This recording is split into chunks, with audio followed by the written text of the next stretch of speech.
दोस्तों आज हम आपको एक ऐसे देश के बारे में जानकारी देने वाले हैं जिसे दूसरा इंडिया भी कहा जाता है और तो और यहाँ की ऑफिशियल लैंग्वेज हिंदी है। क्या आपको यकीन नहीं होता? तो बने रहना वीडियो में अंत तक, क्योंकि आज हम आपको इस देश के बारे में ऐसी ऐसी चीजें बताएंगे जिसे सुनकर आप चौंक जाएंगे। और ऐसी ही कमाल की इन्फॉर्मेशन पाने के लिए हमारे इस चैनल को सब्सक्राइब कर लेना। तो जिस देश की आज हम बात करने वाले हैं उस देश का नाम है फिजी, और ये बस एक सुंदर टापू नहीं है बल्कि 333 द्वीपों को मिलाकर एक महाद्वीप बना है। और इस पूरे देश की जनसंख्या 9 लाख है। और अगर 333 द्वीप से गिन के देखा जाए तो एक द्वीप पर 27,000 लोग रहते हैं। ये भले ही 333 द्वीप का समूह कहा जाता है, पर इसमें केवल 110 द्वीपों पर ही लोग रहते हैं। इस देश के सबसे ज्यादा प्रमुख और प्रख्यात द्वीप हैं विल्ती लेवु और वनाउ लेवु। और इस देश की 70 से 80% पॉपुलेशन इन दो द्वीपों पे ही रहती है और बाकी बची खुची पॉपुलेशन आसपास के द्वीप में बसी है। सुवा इस देश का कैपिटल है और इस देश का मुख्य बंदरगाह। ये देश चारों दिशा से पानी से घिरा हुआ है, जिसके कारण सुवा ही इनकी इकोनॉमी का सबसे बड़ा पार्ट है। सुवा इनके दो प्रमुख द्वीपों में से एक विल्टी लेवु पर ही स्थित है। सुवा टूरिस्ट के बीच सबसे ज्यादा अपने बिल्डिंग्स के लिए मशहूर है।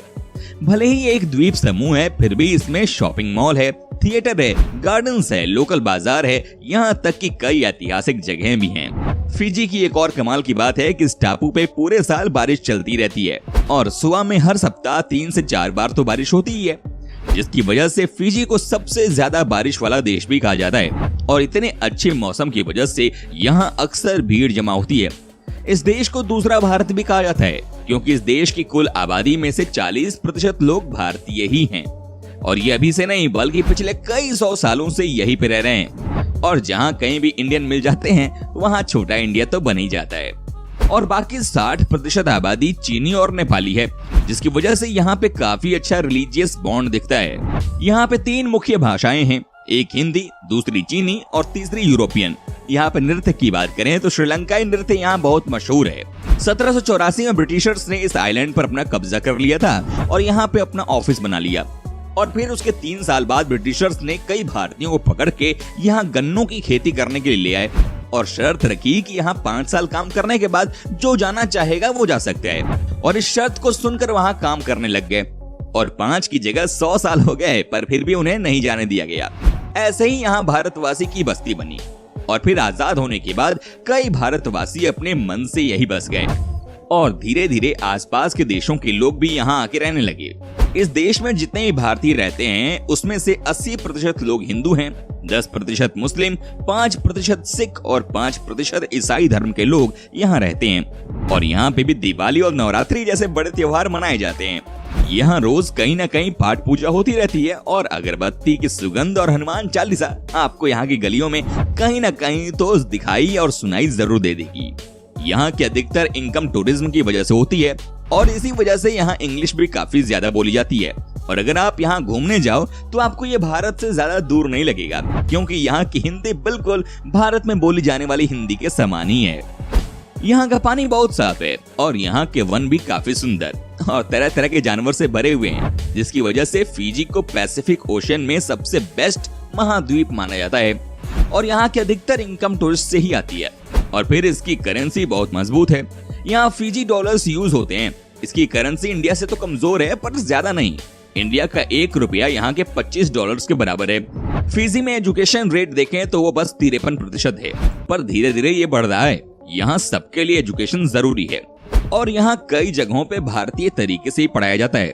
ये देश काफी ज्यादा भारत जैसा ही है और इस देश में एक भारतीय एक बार यहाँ का प्राइम मिनिस्टर भी रह चुका है। फिजी लोग दुनिया के सबसे ज्यादा शांत और स्वागत करने वाले लोग हैं, जिसकी वजह से यहाँ टूरिस्ट काफी ज्यादा आते हैं। इस देश में दोस्तों को काफी ज्यादा अहमियत दी जाती है और जो भी लोग इनके देश में घूमने आते हैं उनको ये अपना दोस्त समझ के एकदम अच्छी खातिरदारी करते हैं। अगर हम इनकी एक पुरानी परंपरा जिसे ताबुआ परंपरा कहा जाता है उसके हिसाब से अगर किसी आदमी को किसी औरत से शादी करनी है तो उसे उस लड़की के पिता को इस दुनिया के सबसे बड़े जीव यानी कि एक व्हेल का दान देना पड़ेगा, तभी उसके पिता अपनी लड़की का हाथ तुम्हें देगा। अब शायद ही कोई इतना दीवाना होगा शादी के लिए कि वो बस शादी करने के लिए व्हेल का दांत तोड़ने जाए। पर दोस्तों आप सुन के चौंक जाएंगे कि आज भी ये परंपरा कई लोग निभाते हैं और ये परंपरा निभाने के पीछे का कारण ये है कि ऐसा करने पर ये पता चल जाएगा कि वो व्यक्ति लड़की को कितना प्यार करता है और क्या वो भविष्य में अपनी पत्नी की रक्षा कर पाएगा भी या नहीं। और यहाँ के खाने की बात करें तो यहाँ आपको कई सारे इंडियन फूड दिखेंगे और चाइनीज फूड भी, पर यहाँ सबसे ज्यादा लोग फिजी का पारंपरिक फूड खाना पसंद करते हैं क्योंकि उसे बनाने का तरीका ही बहुत कमाल का है।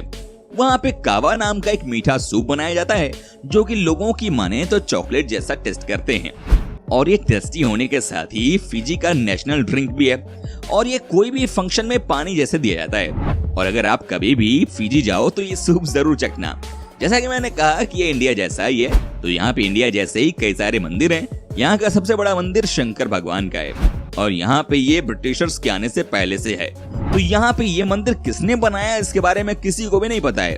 यहाँ पे खेल की बात करें तो लोग रग्बी देखना और खेलना काफी पसंद करते हैं क्योंकि ये इनका राष्ट्रीय खेल है, और इस खेल की शुरुआत फिजी में ब्रिटिशर्स ने करवाई थी। यहाँ के रूल्स भी काफी टेढ़े हैं। यहाँ पे ग्रामीण इलाकों में जो सबका मुखिया है वही सन कैप और सन ग्लासेस पहन सकता है, बाकी किसी को भी इसकी आज्ञा नहीं है। और तो और दोस्तों, इस कंट्री में किसी के सिर को छूना अपमानजनक माना जाता है, तो अगर आप यहाँ कभी जाओ तो इस चीज को याद रखना। और अगर आप प्लेन से जाओगे तो आपको काफी देर तक लाइन में खड़ा रहना पड़ सकता है क्योंकि यहाँ बस 3 पोर्ट हैं और यहाँ पे लोग काफी ज्यादा आते हैं। और यहाँ घूमने क्यों ना आए, यहाँ पे सब कुछ है सुंदर, जंगल से लेकर साफ पानी तक, अच्छे रेस्टोरेंट से लेकर के गार्डन्स तक, और यहाँ पे संस्कृति भी काफी ज्यादा मजबूत है। इसीलिए अगर आपको मौज मस्ती करनी है या मेडिटेशन, फिजी आपके लिए बेस्ट है। और ये देश देखने के लिए किसी जन्नत से कम नहीं है। तो इसीलिए चलिए जानते हैं यहाँ के कुछ कमाल की टूरिस्ट प्लेसेस के बारे में।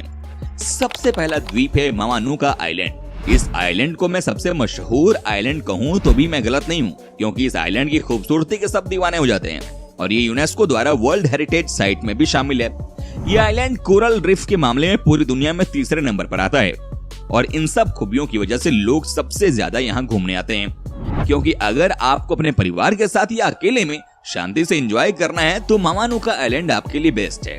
फिर उसके बाद आप जा सकते हैं विटी लेवु, जो कि फिजी का सबसे बड़ा द्वीप है और ये फिजी की राजधानी भी है। तो उसे देखने के साथ साथ आप यहाँ के संड पार्क में भी जा सकते हैं, जो रेत के किले हैं, जो काफी अच्छी जगह है। और वहाँ से अगर आप चाहो तो आप सर्फिंग भी कर सकते हो, और यहाँ के क्रिस्टल क्लियर वाटर में तैरने का मजा भी ले सकते हो।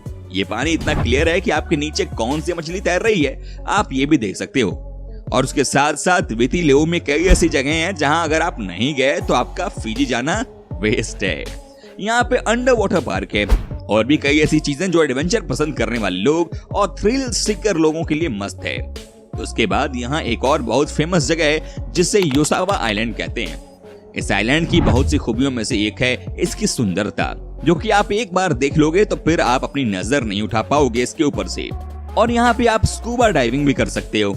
यहाँ की बीचेस और यहाँ के ड्रिंक्स आपका मन खुश ना कर दें ऐसा हो ही नहीं सकता। और फिर इस आइलैंड में कुछ ऐसे केव्स हैं जिसे आपने पूरी जिंदगी में नहीं देखा होगा। इसके अंदर के डिजाइन और वाटर के रिफ्लेक्शन इस केव को और सुंदर बनाते हैं। कोंडाऊ आइलैंड, ये आइलैंड फिजी का चौथा सबसे बड़ा आइलैंड है और इसके साथ ये सबसे ज्यादा रिलीजियस आइलैंड है। अगर आपको फिजी के बारे में और उसके कल्चर के बारे में और जानना है तो आप इस आइलैंड में जरूर जाना। और यहाँ पे भी कई न्यू फेस्टिवल पूरे साल होते ही रहते हैं और इस आइलैंड के नीचे पाई जाने वाली अंडर वाटर केव गोताखोरों को काफी ज्यादा आकर्षित करती है। और आखिर में जानते हैं वानुआ लेवु के बारे में। ये विश्व का 5वां सबसे बड़ा आइलैंड है और पूरे फिजी में सबसे ज्यादा वर्षा वन और अलग अलग किस्म के जानवर बस यहाँ ही पाए जाते हैं। इसकी खूबसूरती कमाल की है और अगर आप लकड़ी से बने घर, ट्री हाउस और नेचर के पास जाना चाहते हो तो आपको ये आइलैंड पे जरूर जाना चाहिए। दोस्तों तो ये था आज का वीडियो। अगर आज आपको किसी देश के बारे में कुछ नया जानने को मिला है तो वीडियो को लाइक करके चैनल को सब्सक्राइब कर देना, क्योंकि आपको नॉलेज देना ही हमारा मोटो है। तो मिलते हैं अगले वीडियो में, तब तक के लिए अपना ख्याल रखना। Bye bye.